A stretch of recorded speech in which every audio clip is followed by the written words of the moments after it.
Regular cake और मिठाइयों से हट के आज हम बनाएंगे एक बहुत ही मज़ेदार सा डिफरेंट सा मीठा स्वीट या डिज़र्ट जो भी आप कहें। बहुत मज़े की और इजी रेसिपी है, ट्राई करेंगे तो आपको पसंद आएगी। अस्सलाम वालेकुम, मैं हूँ Sadia Uzair. Welcome back to Sadia Uzair's kitchen. Video को लाइक शेयर और चैनल को सब्सक्राइब भी ज़रूर कीजिएगा क्योंकि आपको मिलेंगी मेरे चैनल पर बहुत सारी मज़े मज़े की नई नई क्रिएटिव और ऑथेंटिक रेसिपीज़।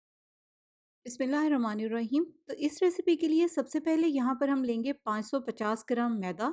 आधा किलो से थोड़ा सा ज़्यादा है। ये आपने वेट मशीन पर मेजर करके ही लेना है। इसको डाल देंगे एक बड़े साइज़ के मिक्सिंग बाउल में और साथ ही इसमें शामिल कर देंगे 250 ग्राम मक्खन। मक्खन यहाँ पर थोड़ा सा सॉफ्ट है लेकिन ठंडा भी है। ना तो मक्खन बहुत ज़्यादा मेल्टेड हो और ना ही बहुत ज़्यादा सख्त जमा हुआ हो। हल्का सा सॉफ्ट मक्खन हो ताकि इसको मैदे में मिक्स करना आसान हो। तो बस अब इन दोनों चीज़ों को अच्छी तरह से हाथ की मदद से मिक्स कर लेंगे। देखिए, मिक्स होने के बाद ये इस तरह से बिल्कुल क्रम्स की तरह का हो जाएगा। अब इसमें शामिल करेंगे 250 ग्राम दही। फुल फैट योगर्ट है और ये भी आपने वेट करके ही लेनी है। इस रेसिपी के लिए आपने गाढ़े और थिक दही का इस्तेमाल करना है। ये पैकेट वाला रेडीमेड दही है। दही थिक होना चाहिए, चाहे आप घर का इस्तेमाल करें या बाजार का। अगर दही पतला है तो फिर आप उसको कपड़े में बांधकर थोड़ी देर के लिए किसी भी ऊंची जगह पर लटका दें ताकि उसका एक्स्ट्रा पानी निकल जाए।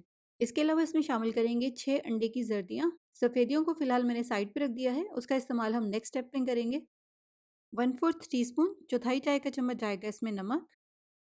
1.5 चाय का चम्मच बेकिंग पाउडर और आधा चाय का चम्मच वनीला पाउडर या आप 1 चाय का चम्मच वनीला एसेंस इसमें ऐड करें। और अब अच्छी तरह से इन तमाम चीज़ों को भी मिक्स कर लेंगे। सारी चीज़ें जब मिक्स होंगी तो इस तरह से बिल्कुल एक डो की शक्ल में आ जाएगा। जब ये इस तरह से बिल्कुल कंबाइन हो जाएगा तो फिर इसको किसी भी साफ़ और खुली जगह पर निकाल कर 2-3 मिनट तक अच्छी तरह से गूंद लें। अच्छी तरह से गूंदने के बाद इस डो को हम 2 इक्वल पोर्शंस में काट लेंगे और उसके बाद इस तरह से इसको थोड़ी सी शेप देकर फ्लैट कर लेंगे। अब इसको प्लास्टिक में कवर करेंगे। कवर करके इसको इतनी देर के लिए फ्रीज़र में रखेंगे जब तक कि ये थोड़ा सा जम जाए, सॉलिड हो जाए। इसको हमें ग्रेटर से ग्रेट करना है, बस आपने ये ध्यान रखना है कि ये इतना अच्छा सा जमा हुआ हो कि ग्रेट करना इसको आसान हो। अगर सॉफ्ट होगा तो फिर इसको हम कद्दूकश नहीं कर सकते, ये ग्रेट नहीं होगा। लेकिन फ्रीज़र में रखकर इसको छोड़ भी नहीं देना कि ये बहुत ज़्यादा सख्त हो जाए, फिर उस सूरत में भी इसको ग्रेट करना मुश्किल होगा। तो यहाँ पर मैंने दोनों को अलग-अलग रैप करके इस तरह से फ्रीज़र में रखा था।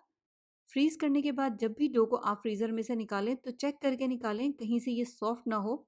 जैसे कि मैंने आपको बताया है, सॉफ्ट होगा तो अच्छे से ग्रेट नहीं होगा या फिर अगर ग्रेट भी होगा तो एक दूसरे के साथ चिपक जाएगा।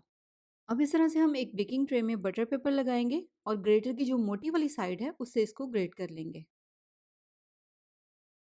तो ग्रेट करने के बाद ज़ाहिर है ये थोड़ी-सी सॉफ्ट हो गई है। अगर हम इसको इसी तरह से बाहर ही पड़ा रहने देंगे तो ये दोबारा से चिपक सकती है। इसलिए इसको हम इसी तरह से बिना हिलाए फ़ौरन से फ्रीज़र में रख देंगे ताकि उतनी देर में हम दूसरी डो भी ग्रेट कर लें और स्वीट का बाकी काम भी कर लें।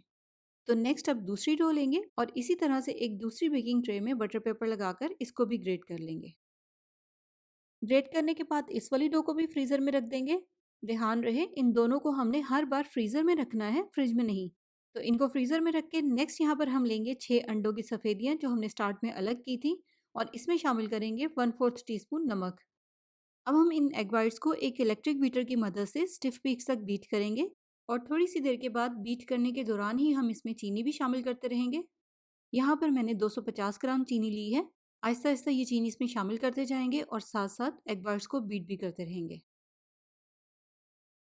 तो साथ-साथ सारी चीनी मैंने इसमें शामिल की है और एग वाइट्स को बहुत अच्छे से स्टिफ पीक तक बीट कर लिया है। ये देखें, एग वाइट्स बहुत अच्छे से बीट हो गए हैं।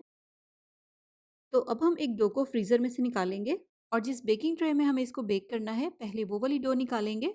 अब हम इस डो को इस तरह से हाथ से अच्छी तरह से खोलते हुए पूरी बेकिंग ट्रे में इवनली स्प्रेड कर देंगे। अगर डो अभी भी थोड़ी सी सॉफ्ट हो तो फिर आप इसको हाथ ना लगाएं बल्कि इसको कांटे की मदद से फैलाएं। इसके अलावा इसको हमें ऊपर से प्रेस नहीं करना, बस इवनली इसको फैलाना है। तो इसके बाद अब हम इसके ऊपर थोड़े से चॉप किए हुए अखरोट डाल देंगे। आप अपनी मर्जी के कोई भी नट्स, कोई भी ड्राई फ्रूट्स ऐड कर सकते हैं। इसके बाद जो हमने एग वाइट्स बीट करके रखी थी, ये सारी एग वाइट्स इस तरह से जगह-जगह पर इसके ऊपर डाल देंगे। अब इन सारी एग वाइट्स को इस तरह से एक रबर स्पैचुला की मदद से इनके ऊपर अच्छी तरह से फैला देंगे। एग वाइट की इवन लेयर हमें इसके ऊपर फैलानी है। इस तरह से देखें, रबर स्पैचुला या कोई भी प्लेन चम्मच हो, उससे इसको ऊपर से लेवल कर दें। उसके बाद जो सेकंड डो थी, उसको भी इस तरह से हाथ से खोल-खोल कर इसके ऊपर फैला देंगे। बस आपने ये ध्यान रखना है, डो की लेयर पूरे एग व्हाइट के ऊपर इवनली स्प्रेड हो। देखिए, अच्छी तरह से डो को फैलाने के बाद अब इसके ऊपर भी हम वॉलनट्स या अपनी पसंद के कोई भी नट्स डाल देंगे। अब ऊपर की टॉपिंग के लिए यहाँ पर मैं किशमिश का भी इस्तेमाल कर रही हूँ। आप चाहें तो आप डो की पहली लेयर में भी किशमिश ऐड कर सकते हैं, अगर आपको पसंद है तो। इसके अलावा जैसे कि मार्केट में बहुत से ड्राई किए हुए फ्रूट्स भी मिलते हैं, आप वो भी इसके ऊपर डाल सकते हैं। इसके अलावा एक और बहुत ही अहम बात है, बेकिंग के लिए आप जिस भी ट्रे का इस्तेमाल करें, वो थोड़ी-सी मोटे पेंदे की हो या भारी पेंदे की हो, वरना ये जो स्वीट है, बहुत जल्दी जल सकती है। तो अब इसे हम बेक करेंगे। प्रीहीटेड ओवन में 180 सेल्सियस पर इसको बेक होने में तकरीबन 35 से 40 मिनट का टाइम लगेगा। इसके अलावा आप चेक करते रहिएगा, आपके ओवन की परफॉर्मेंस के अकॉर्डिंग टाइम और टेम्परेचर कम ज़्यादा भी हो सकता है। तो बेक करने के बाद जब ये स्वीट गरम-गरम होगी तो फ़ौरन से इसके ऊपर डालेंगे कंडेंस्ड मिल्क। कंडेंस्ड मिल्क आप अपने टेस्ट के मुताबिक कम ज़्यादा कर सकते हैं। कंडेंस्ड मिल्क को मैंने पाइपिंग बैग में डाल लिया है, जिसको आप देखें मैंने 2 डायरेक्शन से स्वीट के ऊपर डाला है, ताकि कोई भी जगह इसकी फीकी ना रहे। बहुत ही मज़े का ये मीठा बनता है। ऊपर से जो इसकी टॉपिंग है थोड़ी-सी खस्ता वाली क्रिस्पी होती है। कंडेंस्ड मिल्क डालने के बाद फ़ौरन से गरम-गरम की ही हम कटिंग कर लेंगे, इस तरह से स्क्वायर पीसेज़ में। जो भी साइज़ आप रखना चाहते हैं, आप रख सकते हैं। मैंने यहाँ पर इसकी तकरीबन 2 इंच के स्क्वायर पीसेज़ में कटिंग की है। गरम-गरम की अगर कटिंग करेंगे तो बहुत आसानी के साथ, सफाई के साथ इसकी कटिंग हो जाएगी। बहुत ही मज़े की स्वीट की एक डिफरेंट सी रेसिपी है। ट्राई करेंगे तो ट्रस्ट मी, आप इसको बहुत एंजॉय करेंगे। तो अगर आपने अभी तक चैनल को सब्सक्राइब नहीं किया तो सब्सक्राइब ज़रूर कर लें, वीडियो को लाइक और शेयर ज़रूर कीजिएगा और आप मेरे चैनल का विज़िट भी ज़रूर करें। आपको इस तरह की बहुत सारी मज़े-मज़े की नई-नई क्रिएटिव और साथ ही साथ जो हमारी देसी ऑथेंटिक रेसिपीज़ होती हैं, वो भी देखने को मिलेंगी।